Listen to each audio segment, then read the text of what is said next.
a gente está aqui com mais um episódio, mais uma oportunidade de conhecer mais uma personalidade gigante de RH. São 12, né, que nós escolhemos nessa primeira temporada. A DBL tem essa missão de levar conteúdo, mas principalmente levar conteúdo com experiência para as pessoas que querem aí ter mais informações de como avançar em RH, em gestão, porque é o meio corporativo que nós atuamos. Então isso é um propósito da nossa empresa. E hoje a gente está aqui com Fernanda Ferrão, que é uma grande personalidade, sim, gigante de RH e de gestão e principalmente, né, uma empresa que nós admiramos muito, né, que é nossa, né, que é do Sul, e a gente vai conhecer então. Vamos conhecer a história dela, vamos conhecer a jornada, a trajetória e projetos maravilhosos que ela também atua e está capitaneando aí na sua gestão. Seja muito bem-vinda, Fernanda. Então, obrigada, Laisa. Essa parte do grande, né, personalidade grande, fica aí por tua conta, né, mas fiquei muito feliz com o convite, gosto muito, né, do que eu faço, gosto muito de falar, de contar um pouco da experiência da minha vida, da história, de como eu cheguei até aqui, então acho que vai ser um prazer esse nosso momento. Coisa boa. Então, a primeira coisa que a gente adora e inicia são 3 blocos, como todas as entrevistas acontecem. Primeiro bloco a gente fala da vida, da biografia, conhecer a pessoa que está aqui com a gente. Segunda parte, a jornada profissional, até onde ela chegou e como iniciou para chegar até aqui, toda a sua trajetória. E terceiro, a gente vai falar de boas práticas, de projetos, de realmente coisas que aconteceram e estão acontecendo. E no final, essa nossa personalidade traz aí sempre um conselho prático para quem deseja avançar em gente e gestão. Então, Fernanda, gostaria que tu contasse para nós e pode nos dar detalhes de onde tu nasceu, como é que é a tua família, quantos irmãos tu tem, coisas que tu lembra da tua infância, como é que tu ia para a escola, como é que foi a tua trajetória, em questão de quando tu foi crescendo, a tua infância, a tua juventude, e até os dias de hoje, o que tu construiu aí em questão da tua pessoa. Quem é Fernanda Ferrão? Tá bem. Então, eu sou Fernanda, vou fazer 55 anos este ano. Sou casada com o Guilherme, que é um advogado trabalhista. Tenho 2 filhas, a Natália, que tem 24 anos, está fazendo faculdade de medicina na PUC, e a Roberta, que entrou para o direito esse ano da URGS, tirou o primeiro lugar na URGS. Eu fiquei tão feliz, né? Muito feliz com isso. Então, sou filha do seu Lins e da Dona Yolanda, que já não estão mais aqui, né? Meu pai faleceu em 2005 e a minha mãe em 2022. Eu morei até os 18, 19 anos em Camaquã, né? Que é uma cidade do interior e que eu amo, né? Eu acho que depois que passa o tempo, a gente sente vontade de voltar para as origens, assim. Verdade. Então eu vou para lá 1 vez, 2 por semana, sempre por conta do trabalho, mas gosto de ficar lá também. A minha história, ela é uma história comum, eu diria, não tem nada de grandes diferenças, assim, né? Eu estudava no colégio público, né? A minha educação foi toda em colégio público, ali o primeiro grau, né? Meus pais moravam a 1 quadra da escola, 7 de setembro. Me lembro de várias professoras até hoje, eu acho que são pessoas que deixam marca na gente, né? Verdade. Eu lembro de muitas, assim. E depois eu fiz o ensino médio no colégio estadual também em Camaquã, né, que a gente chamava de estadual. O nome era Colégio Cônigo Luiz, Walter Rankit. Então eu morava lá, né, eu tenho 3 irmãos, um é falecido, que era o Jorge, a Carmen, que trabalha comigo, né, ela é a nossa CEO de marketing e CEO da empresa, né, da Pompeia, ela e o Gustavo também, então são meus irmãos. O Gustavo mora em Camaquã, eu moro aqui, a Carmen também mora aqui, né, e basicamente isso, assim. A minha infância foi uma infância super feliz, assim, eu acho que a minha infância, hoje eu te diria que ela traz a vivência que a gente busca nos condomínios, sim, né, porque assim, verão, passa no condomínio da praia, né, agora recentemente a gente também tá com uma casa, assim, uma morada no Terra Vila ali, que é bem ao sul, porque a minha filha mais nova faz hipismo. Então a gente vive muito nesse meio, assim. Sim. Eu gosto muito disso, sabe? De natureza, de estar perto, de mexer na grama. Eu tenho um hobby, que eu tava te falando, né, num outro momento, que é a marcenaria. Então, assim, eu tenho todos os equipamentos de marcenaria. Eu tenho serra de cutico, eu tenho lixadeira, já fiz móveis com laca, entendeu? Então, às vezes, no final de semana, meu marido fica desesperado, porque ele entra assim, aquela poeira dentro da casa, entendeu? Mas assim, ó, eu gosto dessas coisas, né? Eu sou movida também a isso, assim, fazer coisas que me tirem, às vezes, também do pensamento tão, né, da empresa, assim, né? Minha formação é de psicologia. Eu fiz faculdade na UBRA, né, de psicologia. Acho que dos motivos que fez eu escolher a psicologia teve como base o meu irmão Jorge, que já faleceu.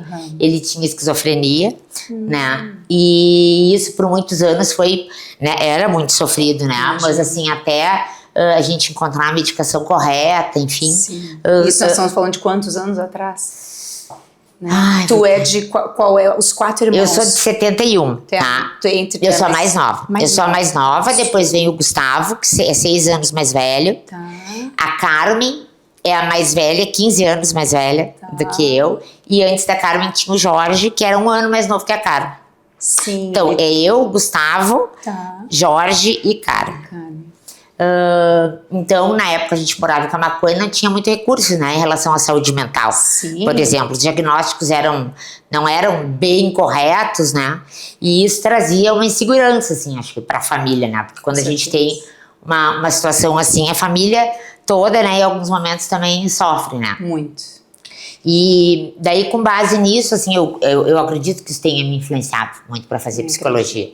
E eu tava num momento, assim, logo que eu entrei no curso, fazia 1 ano, mais ou menos, eu fui assistir uma palestra no hospital ali, no Clínicas, e tava falando do Dr. Paulo Abreu, que até hoje, né, sempre eu lembro dele, assim. Foi uma pessoa que fez uma super diferença, assim, na nossa vida. E ele tava lançando uma medicação nova, né, e que era a clozapina, assim. E eu lembro que eu cheguei em casa, assim, já entusiasmada com a faculdade, com tudo, né, e aí falei para os meus pais assim, agora tem uma medicação, a gente tem que testar e tal. E na época eles disseram, não, Fernanda, não dá, porque a gente tem medo. Os médicos que não usavam muito diziam que dava lesão, que dava isso, que dava aquilo.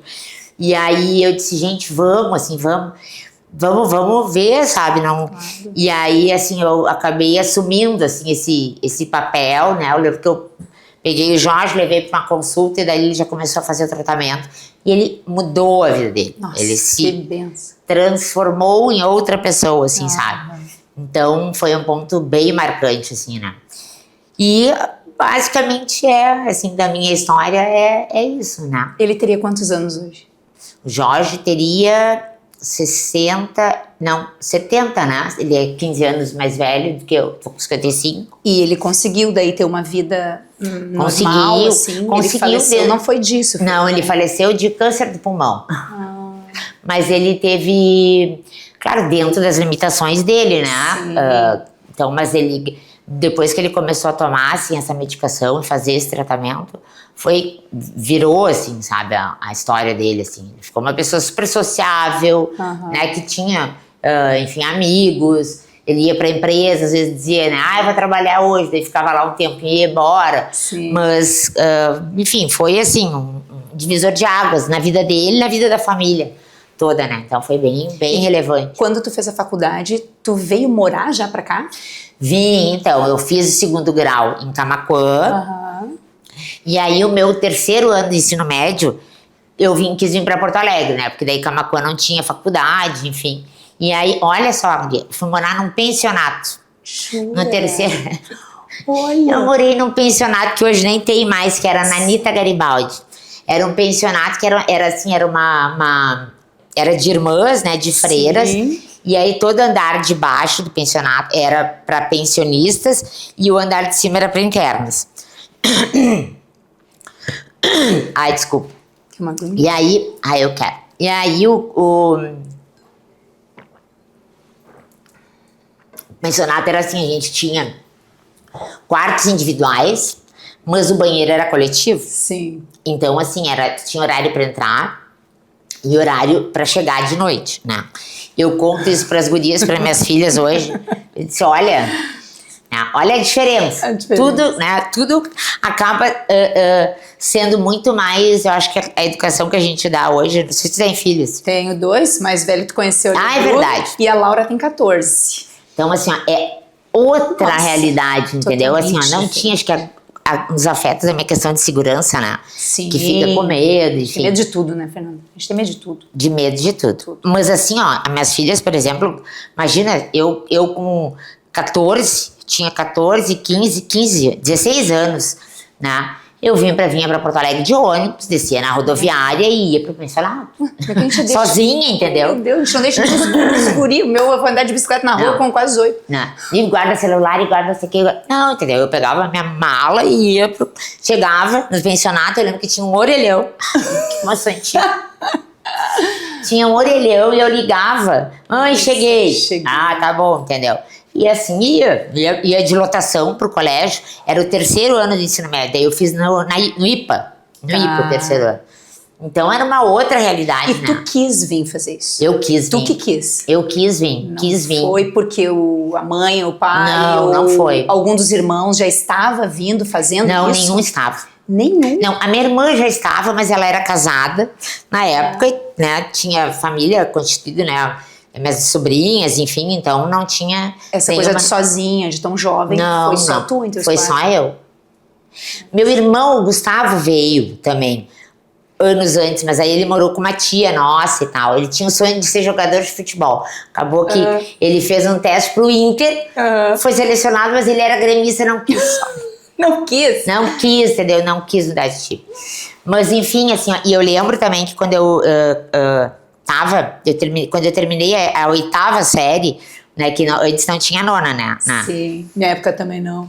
E aí, assim, ó, a mãe disse, Fernanda, tu tem que fazer o magistério. Porque em Camaquã tinha, assim, o magistério e o científico, que era, né? Sim, o geral. Que era contábil, uma coisa assim.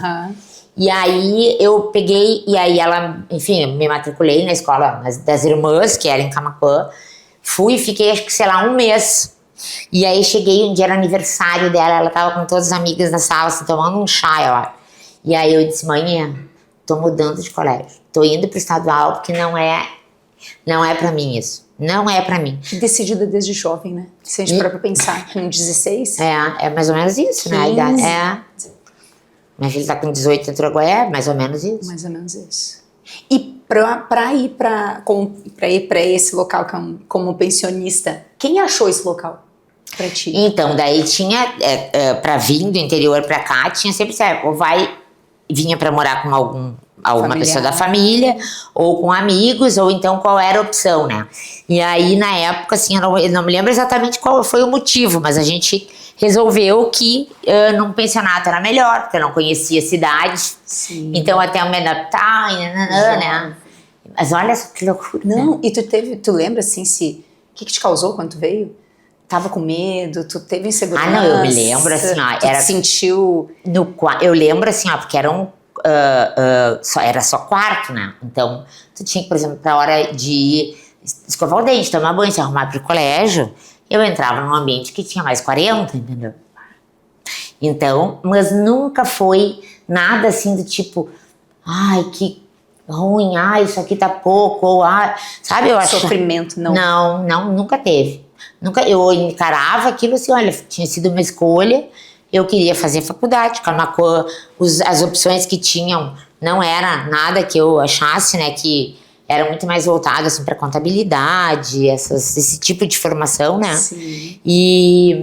E aí, assim, ó, eu não era uma coisa que me incomodava, sabe? Em muitos momentos, mesmo quando tava assim mais difícil, sabe? Mais cansativo, com um pouco né, as gurias eram todas outras meninas do interior, então a gente se reunia no quarto de uma, se reunia no quarto de outra, sabe? Então tinha esse clima. Lembro, claro, de em alguns momentos, do tipo assim, porque eu tinha um quarto, sim, né? Então, assim, eu tinha um quarto e uma televisãozinha daquelas de tubo, assim, né? Então, eu, assim, claro, tinha momentos que eu me sentia sozinha, que eu sentia saudade de casa, né? Não tinha celular. Ai, não, pensa, como é que a gente via? Como é que a gente meu via? Deus, como é que é? Não consigo entender. Eu também não sei. Mas te confesso que assim, ó, teve um lado bem bom, que eu acho que hoje às vezes o celular prende a gente assim, de uma maneira que é fora do que deveria, sabe? Essa é a palavra. A gente fica numa prisão digital e perde a liberdade de ser, de conhecer, de socializar. e de viver e de sentir. Muitas exatamente. vezes. Acho que tem os dois lados meio, disso, né? Desenvolve, assim, né? E já tem até estudos que comprovam isso. Muito. Né? Coisas assim de transtorno de socialização, né? Então que tu acaba ficando, né, uma pessoa muito mais reclusa, assim. É mais difícil de desenvolver habilidade social. Sem dúvida. Que é uma coisa que não é fácil, mas que se tu vai treinando, tu aprende, né? E acaba que se tu fica só naquele mundo digital ali, isso proporciona com que tu tenha só uma sensação de conhecer muita gente, mas na verdade quando tu vai sentar pra conversar, tipo a gente tá conversando agora, a pessoa fica, né, suando frio, assim, né? Trava e não consegue aprofundar, né? E daí tu te formou e tu foi fazer a faculdade de psicologia. Exato, daí eu fiz, então, vestibular, né? Eu fiz faculdade na UBRA. Aí conheci meu esposo, que eu conheço desde 92. Nossa. E ele já também estava fazendo faculdade, enfim, né? Então a gente se construiu juntos, assim. Com certeza, desde jovem. E a UBRA era assim, eu amava, sabe? Não sei como é que tá hoje, já ouvi coisas bem difíceis a respeito, né? Sim. Mas assim, na minha época, assim, era muito legal. Tenho amigos de faculdade que eu encontro até hoje, assim. Né? Então, super. Mas olha só, eu fiz faculdade de psicologia e todo tempo a minha vertente, assim, a minha grande paixão era a área clínica. Eu fiz a faculdade, eu tinha um gosto pelo RH, mas o meu gosto mesmo era clínica. Era clínica. E daí eu fiz a faculdade, depois da faculdade eu cheguei a fazer uma formação em psicanálise. Olha. Fiz 3 anos de formação de orientação analítica. Depois eu fiz uma formação de dinâmica de grupos. Então, muito voltado assim para essa área. No meu estágio, eu fiz estágio onde era o hospital, onde é ainda, não sei se funciona como, o Hospital Petrópolis, na Protásio Alves, tinha uma unidade de psiquiatria lá em cima. Nossa, eu também não sei como é que tá. E eu adorava, eu trabalhava com dependência química. Olha só. Nada a ver, né? Pois é. E daí como com o contexto. Pois é. Mas pra te ver como pessoas é uma coisa que sempre te atraiu entender os processos comportamentais. Não sempre. Né? Sempre, assim, sempre. E até antes da faculdade de psicologia, eu esqueci dessa parte, eu fiz 2 anos de publicidade e propaganda na Unicinos. Olha. E aí eu ia de micro-ônibus, né? Porque também não tinha carro aqui. Então eu ia de micro-ônibus. E aí eu lembro exatamente do momento que eu decidi que não era aquilo. Que tinha uma disciplina, que eu não me lembro se era mercado, eu acho que era. E aí a gente estudava a posição o VM, o Visual Merchandising, dos alimentos dentro do supermercado. E era um trabalho de grupo. E eu lembro que a gente foi assim, e aí, claro, meus colegas ficavam, né, super voltados ali pra, não, tem que colocar a carne, fica no fundo, no super, né? Eu nunca tinha pensado isso naquela época, né? Por que o pão fica no fundo? Por que o leite fica no fundo? Tem uma lógica, né? Tem uma lógica. Tu tem que atravessar todo o supermercado, né, pra comprar. Daí tu vai passando pelo chocolate, pela pipoca, E aí, eu, naquele momento, eu disse, mas gente, por quê? Por que a gente não consegue concluir e fazer aquilo que a gente se propõe? Porque eu comecei nos porquês, assim, sabe? Mas por que isso? Mas por que aquilo? Questionamentos. E aí, assim, eu disse, não, essa faculdade não é pra mim. E aí eu saí dali e fui fazer vestibular pra psicologia. Tão importante quanto a gente ter certeza ou ir pro caminho que a gente quer, é também ter certeza de onde a gente não quer, né? E só vivendo. Tem muitas pessoas que eu vejo, assim, né?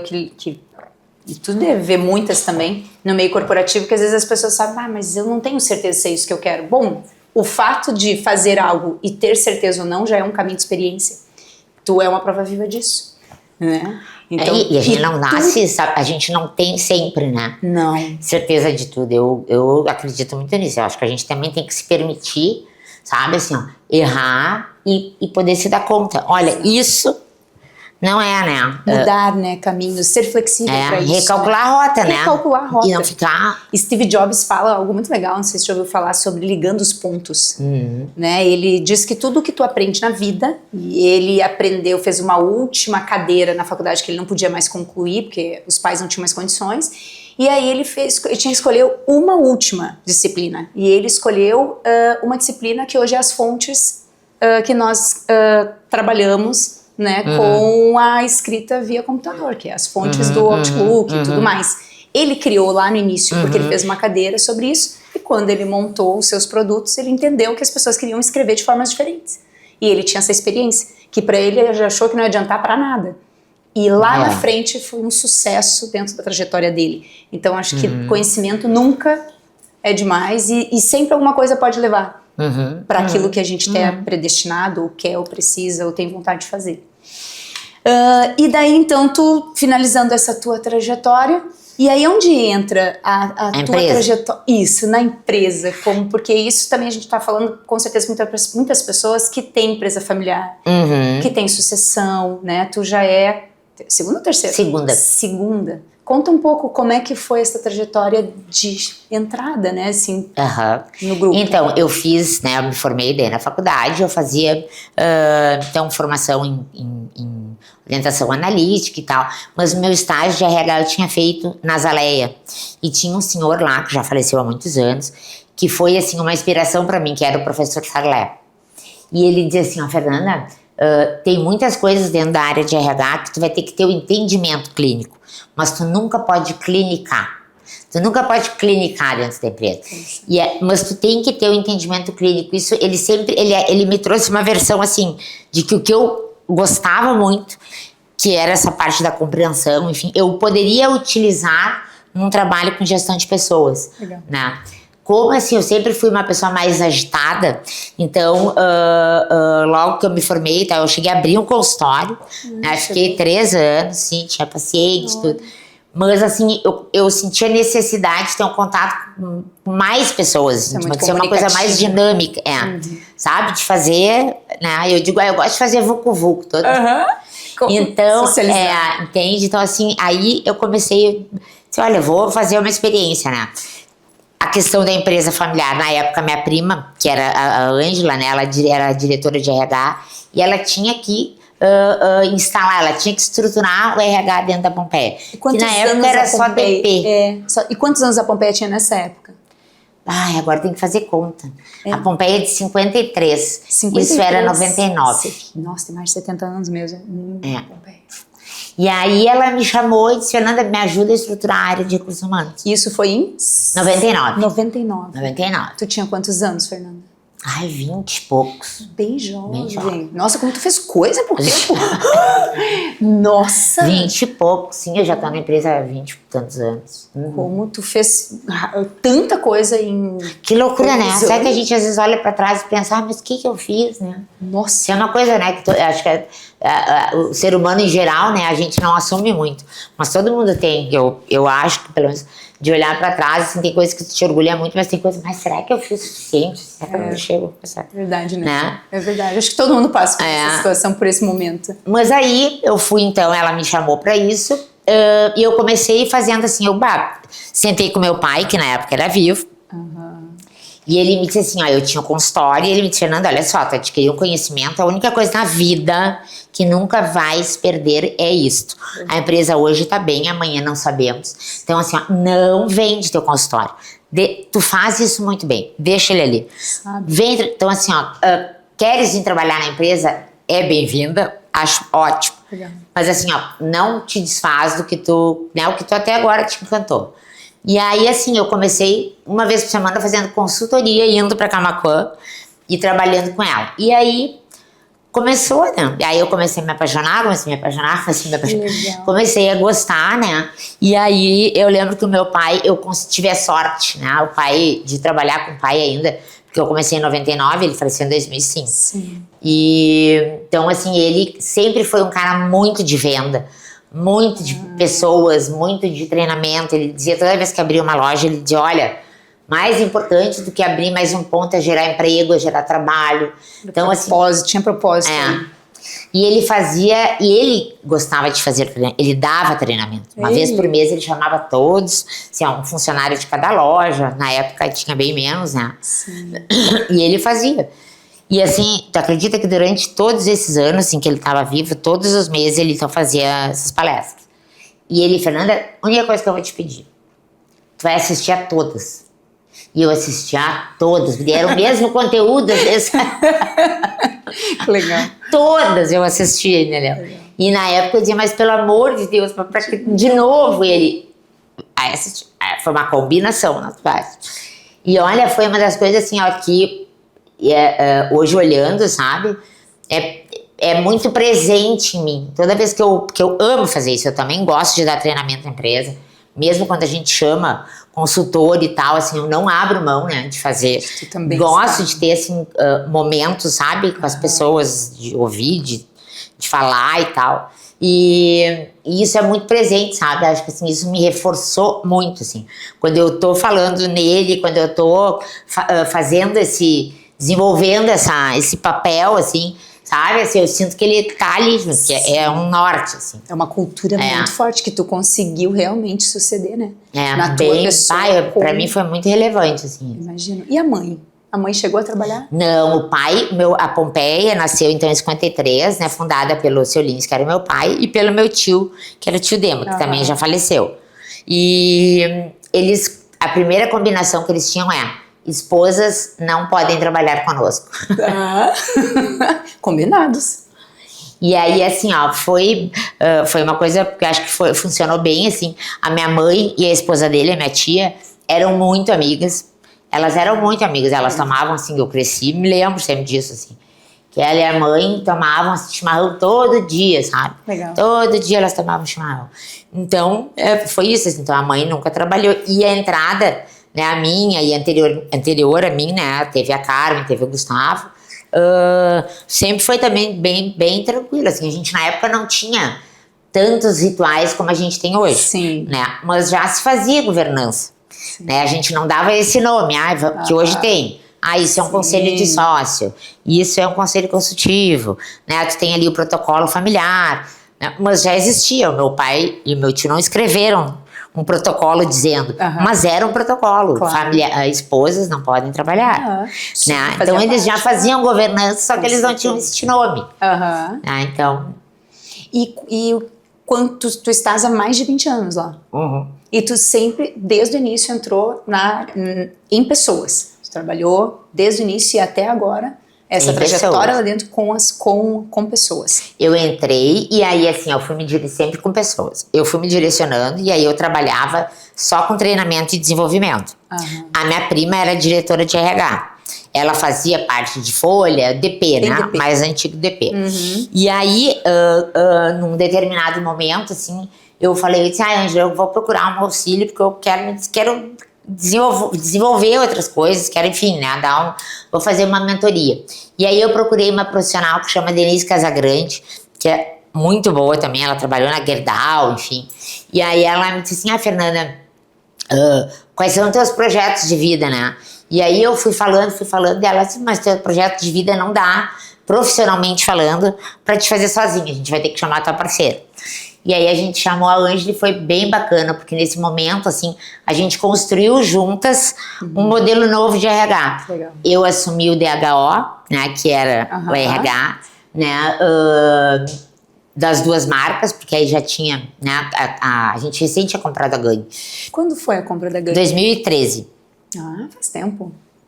E aí, então, eu assumi a área de DHO, daí, desde o início, né, desde a atração de talentos até desligamento, né, toda a jornada do colaborador. Sim. E ela resolveu ser presidente do Conselho de Família. Então, ela saiu da gestão e ela assumiu o nosso Conselho de Família, que é bem atuante, ela faz um trabalho super legal, assim, com as gerações que não entraram ainda na empresa ou que entraram, enfim, de assistência, é bem legal assim, o trabalho também. Acho que dá um suporte bacana para a família. Que é um desafio, né? A empresa familiar, como acho que todas as empresas, todos os seus modelos têm seus desafios. Mas a empresa familiar, e o que é muito, né? A gente vê que muitas grandes empresas que a gente tem hoje, elas nascem. Um dia foram um ou dois que pensaram e iniciaram do zero, algo que depois de mais de 70 anos se tornou quantos colaboradores tem hoje? 3 mil. Imagina. Que lindo. Então, assim, se não é a sucessão familiar, né, com certeza, altos e baixos, desafios. Que nem sempre é fácil, né? Às vezes tem vontade de pegar os irmãos, os primos. Mas, e ninguém fala, muitas vezes. A gente só vê o glamour. Só vê o glamour da família. É muito legal, mas tem muitas coisas que são difíceis. Que, obviamente, assim, que se não fosse pelo fato de ser alguém da família, entendeu? Seria diferente. Com certeza. Né? Então, assim, acho que é um caminho que eu falo para minhas filhas, né? Até os meus, mas tu não estimula a entrada. Não, eu estimulo, porque eu acho assim, eu sempre vou ser sócio, né? Se eu não trabalhasse na gestão, eu igual, claro. Né? Então, assim, a escolha por trabalhar na gestão da empresa, né? Que é tua rotina do dia a dia, tem que ser algo muito, que tu quer muito, né? Assim como tu escolhe ser médico, assim como tu escolhe, porque sócio, né, herdeira, né, herdeiro não é profissão, obviamente, né, apesar de muitos dizerem e alguns até assumirem que sim, né, e aí, então eu sempre converso muito isso com elas, né, e então até a opção delas nesse momento, por exemplo, elas fazem, a gente tem um escritório que nos auxilia, né? Eu, meu esposo e elas, em termos de governança, assim, então investimento e tal. E aí elas às vezes têm aulas, né? E orientação, assim, o que te deu, sei lá, na mesada? Bota no CDB, bota na poupança. Porque eu acho que assim, isso é uma coisa que eu aprendi com meu pai também, né? A independência financeira é tudo. O dia que eu tiver que pedir pra alguém, posso fazer uma unha? Aí, assim, eu prefiro, entendeu? Então, totalmente ligada até mesmo assim a história da mulher, né? Tu com 50 e poucos aí, uma mulher super jovem, mas a gente viveu, eu tô com quase 50, a gente viveu uma revolução, né? Eu tava ouvindo a Ana Paula Padrão falando na semana passada em São Paulo, ela tava falando sobre a revolução das mulheres nos últimos 65 anos. A gente vive um paradigma muito interessante, preocupante, mas ao mesmo tempo foi fundamental para a sociedade crescer. Então, essa revolução é o quê? A escolaridade da mulher em 65 anos cresceu muito. Hoje nós estudamos mais do que os homens, 53, 54% das mulheres estudam mais do que de todos que estudam entre masculino e feminino, 54% é nosso. E nós também diminuímos aí a curva ao contrário, a fecundidade. Então mulheres tinham o quê? 9, 10, 11. Minha avó teve 14 e outra teve 9 filhos. Sim, meu pai vinha de uma família de 12 irmãos. Olha, pensa, eu brinquei agora contigo que eu queria 10 para ter mão de obra, mas gente, não era fácil, né? E a mulher exercia esse papel, ela não conseguia mesmo, né? E nem sempre era valorizada. Então, quando tu fala, né, nessa conversa a gente vê que isso foi importante para nossa voz e que isso a gente possa levar para as nossas filhas sem perder, né, a feminilidade, sem perder a tradição que a gente tem em questão de família. Mas como é importante que a mulher possa ter a sua independência e construir junto, como tu falou aqui no início. Uma das coisas em comum que a gente viu já das personalidades, construção junto a alguém.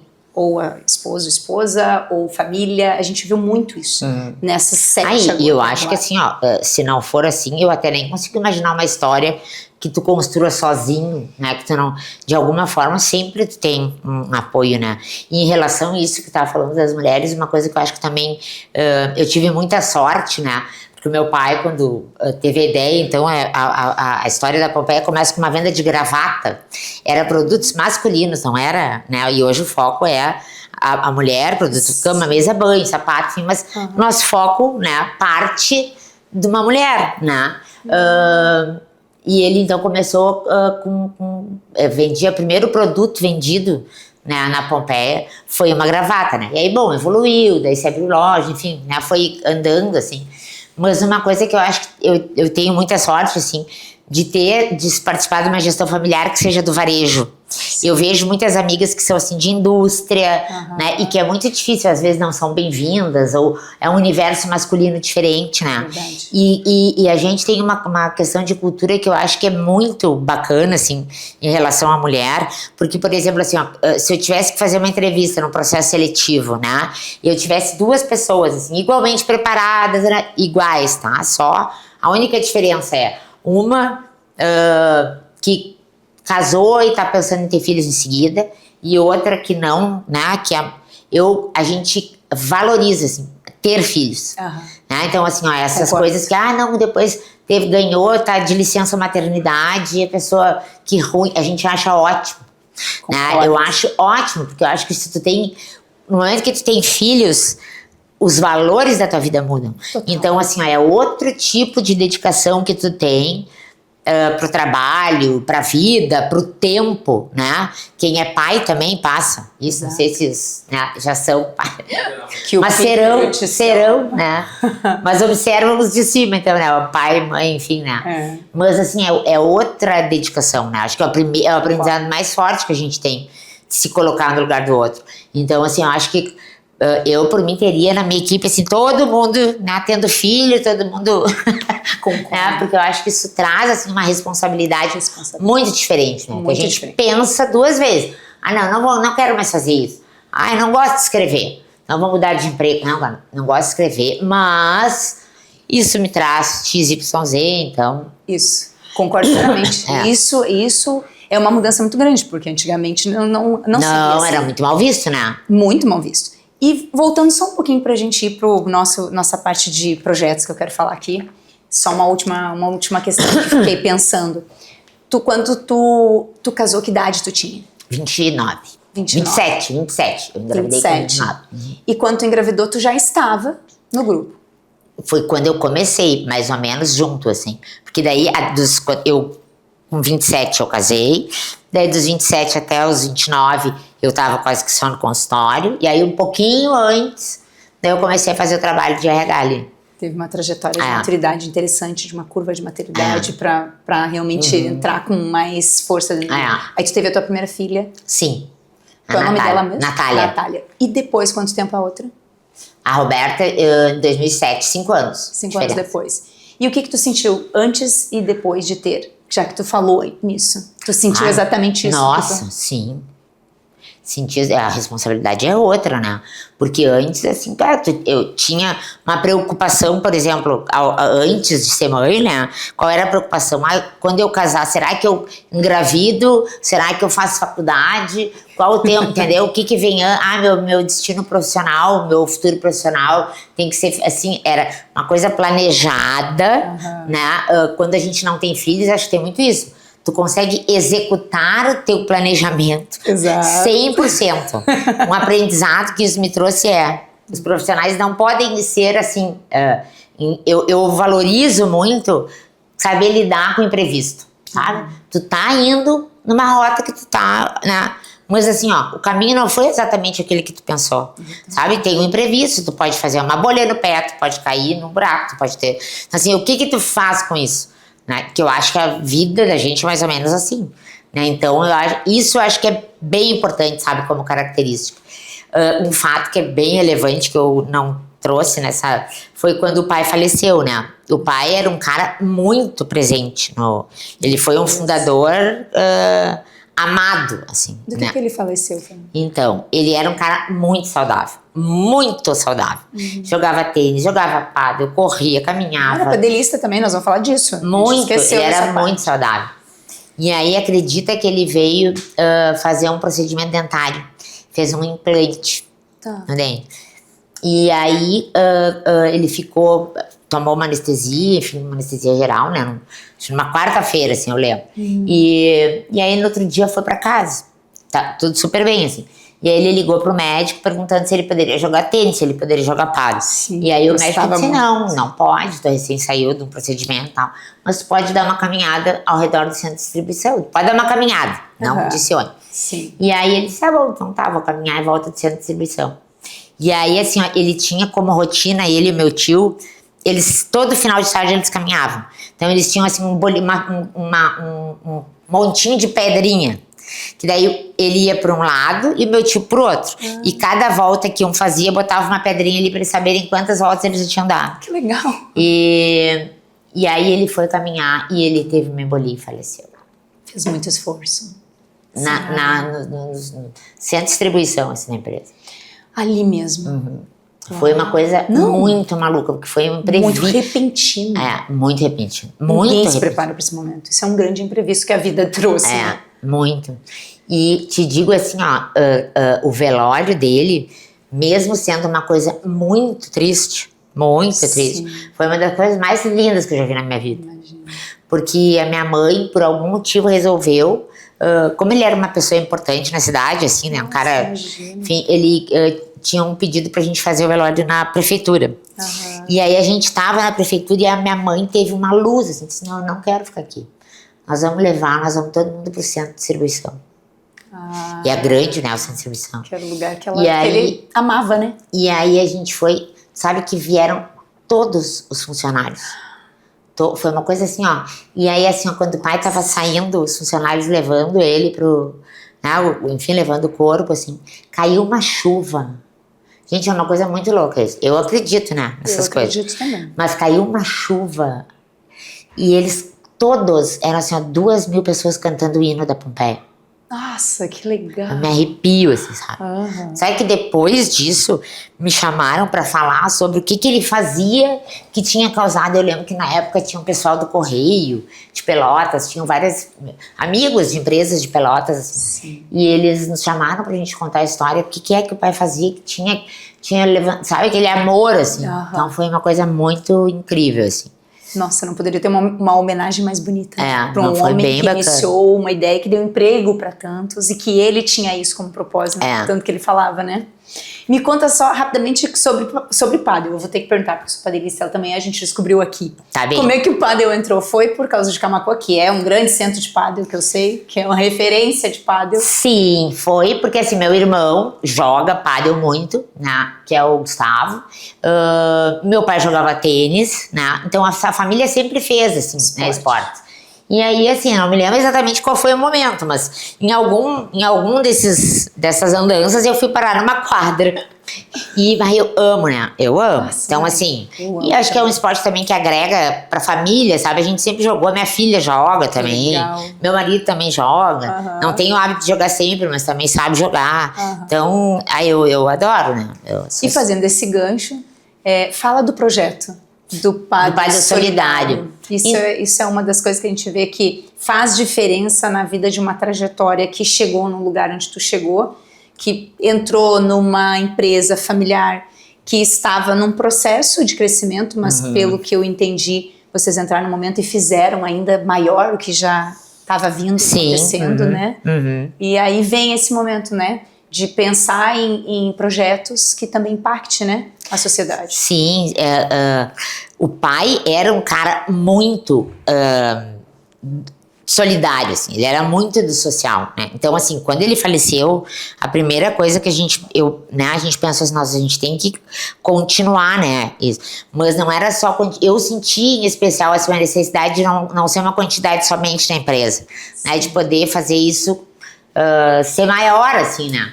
E dentre os projetos que a gente tem, que eu te conto, mas assim, o pádel surgiu no momento que eu tava jogando, né? Que aí o professor chegou e me disse, Fernanda, eu gostaria muito de dar aula para umas crianças e tal, eram crianças que moram aqui próximas, eu não tenho muito recurso para organizar, enfim.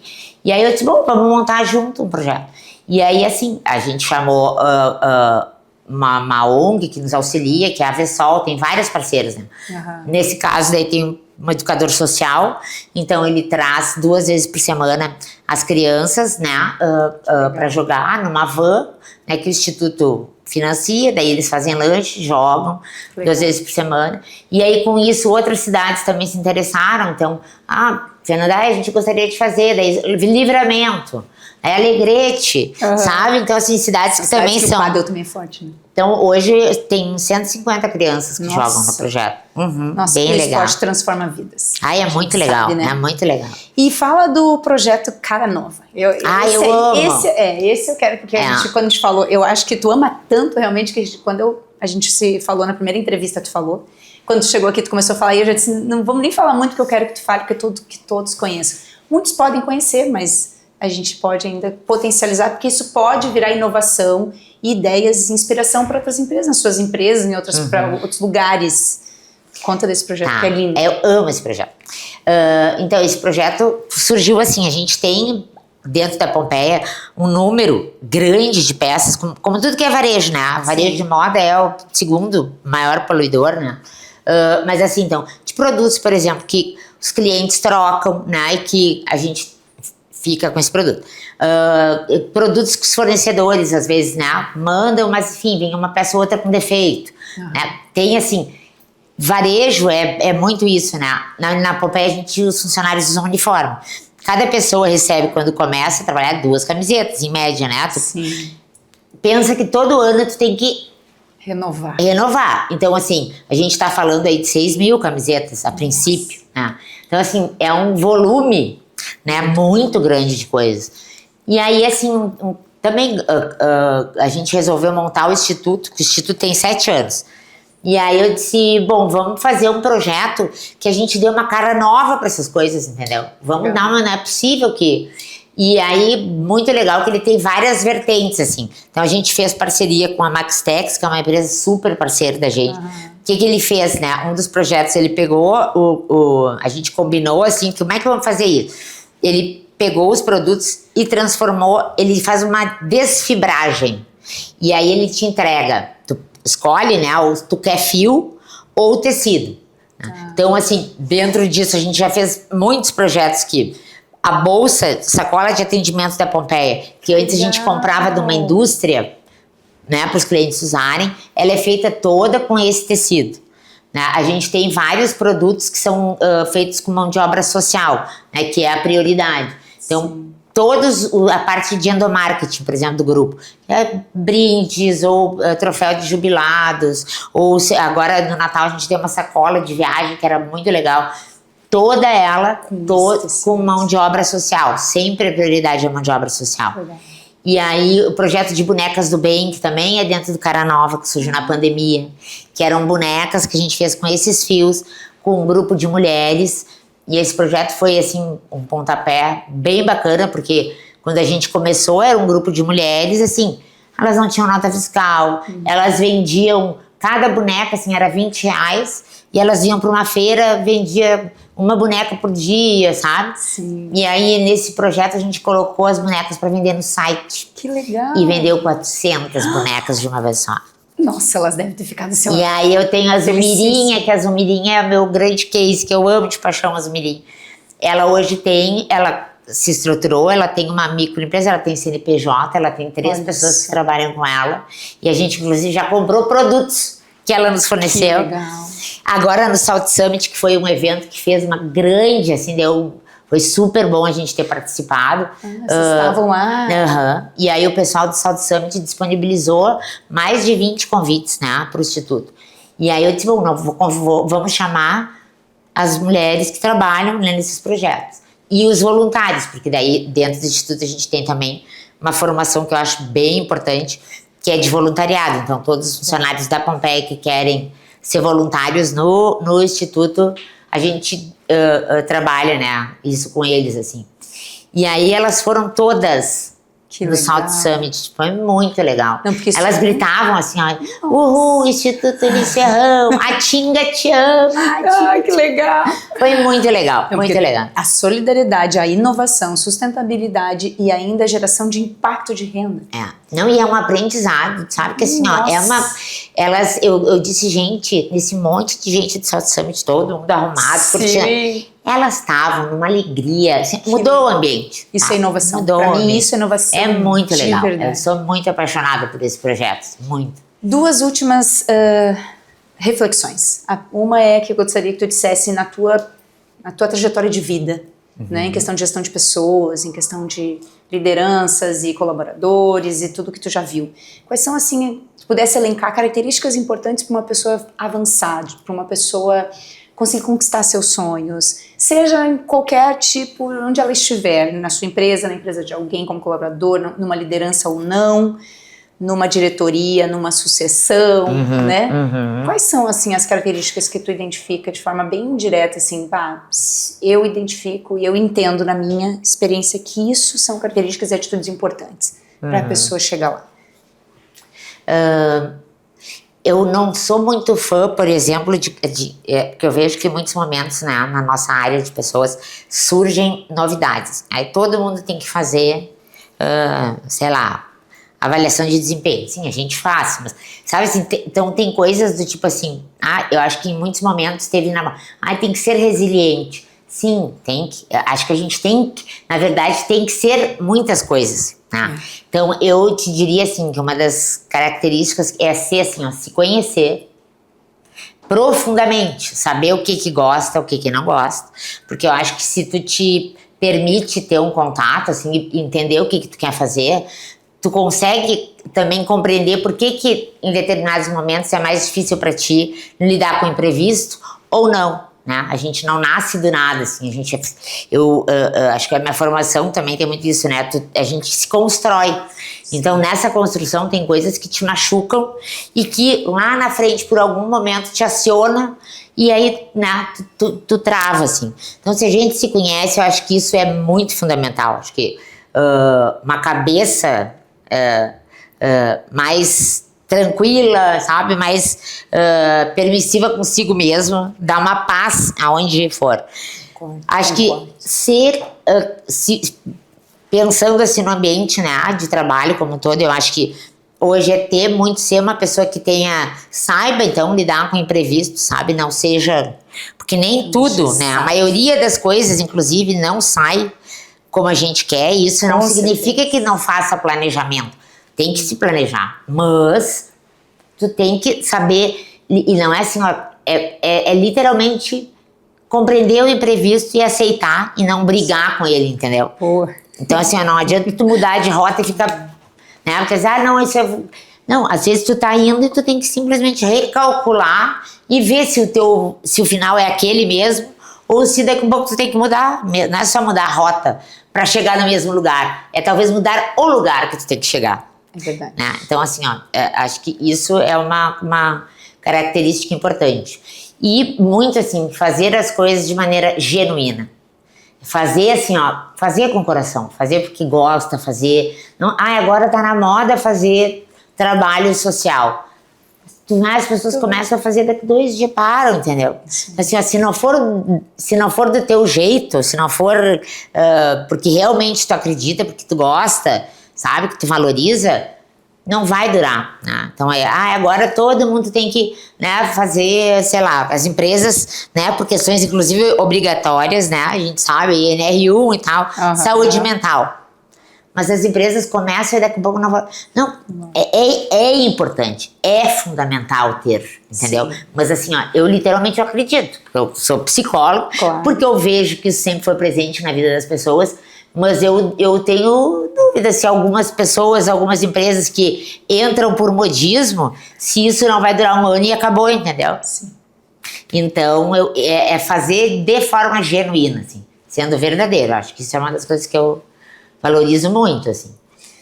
Autoconhecimento, flexibilidade e autenticidade genuína, né? Tu trouxe 3 pontos, assim, que daria pra gente abrir muitas outras coisas, né? Mas, nossa, como eu concordo contigo. E eu tô vendo cada vez mais que as pessoas de sucesso que eu conheço, elas estão buscando se conhecer cada vez mais, estão buscando, tem flexibilidade, até com humor, às vezes sem ser tão rígido em tudo, né? E o teu pai me parecia ser assim. Não o conheci. Sim, mas um pouco do que tu trouxe aqui, eu visualizaria ele assim, né? Ele era. E essa autenticidade realmente, né? De fazer as coisas que realmente seja assim algo verdadeiro, né? Seja genuíno, seja o projeto de natureza daquela pessoa, né? Não é porque tu é herdeira, sucessora que tu seria, que esse era o teu destino final, ou somente isso. Não, tanto que tu construiu uma trajetória muito linda de fazer várias escritas antes de esse chegar no destino, estar no destino, né? E que com certeza tem muitas outras coisas para acontecer. E para finalizar, eu gostaria que tu olhasse para quem chegou até aqui com a gente, né, no final, e a gente sempre pede para o nosso convidado, para o nosso entrevistado, para o nosso gigante de RH, essa personalidade, essa inteligência de vida, que eu acho que é muito mais do que todos os teus certificados ou todas as tuas formações, mas é os teus valores, é a tua família, é o teu, como tuas lentes enxergaram aquilo que aconteceu na tua vida. Com autenticidade, então, Fernanda, eu te peço que, de forma prática, né? Conselho talvez não seria, mas de forma prática, o que essas pessoas poderiam ouvir de ti para que tivessem com a esperança ou o entusiasmo de continuar fazendo o que está fazendo, para conseguir chegar lá onde o destino dessa pessoa é e será? Gostaria de te ouvir. Mais difícil, né? Mas eu diria que é agir de forma genuína, é agir de forma verdadeira, se questionar, né? E aceitar que a gente é ser humano, né? Por mais coisas que a gente faça, muitas vezes aquilo não vai ser o melhor, mesmo que a gente queira fazer o melhor. A gente está vivendo em um momento de inteligência artificial, de IA, de base de indicadores, e sim, isso tudo é importante e é fundamental, né, para o crescimento, mas isso tudo sempre tem um ser humano junto, né? Uma IA não funciona sozinho. E eu acredito assim, quando a gente olha, é a velha história, né, de olhar o copo cheio e o copo vazio. Então assim, o que a IA não tem, não é o que a gente olha hoje, aí a IA vai tirar funcionário, vai tirar a mão de obra, a IA vai substituir o ser humano, porque a IA tem isso, tem aquilo, mas o que a IA não tem? A IA não tem afeto, a IA não tem espontaneidade, a IA não tem carinho, a IA não sabe ser humano e nunca nem vai saber. Então isso é o que eu diria, assim, é cada vez mais, mesmo num movimento de super ultra tecnologia, a gente desenvolver a habilidade de cada vez mais a gente ser humano, que é o que a gente é. Então é ser humano, isso que eu diria. Maravilhoso. Muito obrigada. Muito obrigada quem ficou até aqui com a gente. Tenho certeza que a lição de vida é a lição de vida vivida. E é a experiência que a gente então é legal ficar falando assim. É muito bom, né? E a gente ainda tem aqui, ó, os dois com a gente, que nos ouvem, eles ouvem todas as entrevistas. Então, assim, muito obrigada. Eu vou falar Sion e Peter, porque fica difícil de falar de outra forma, mas muito obrigada por estarem também com a gente. Né? A gente está construindo isso junto. Muito obrigada a todos. Fernanda, muito obrigada pela oportunidade de te conhecer, por tu topar esse projeto com a gente, e até o próximo episódio.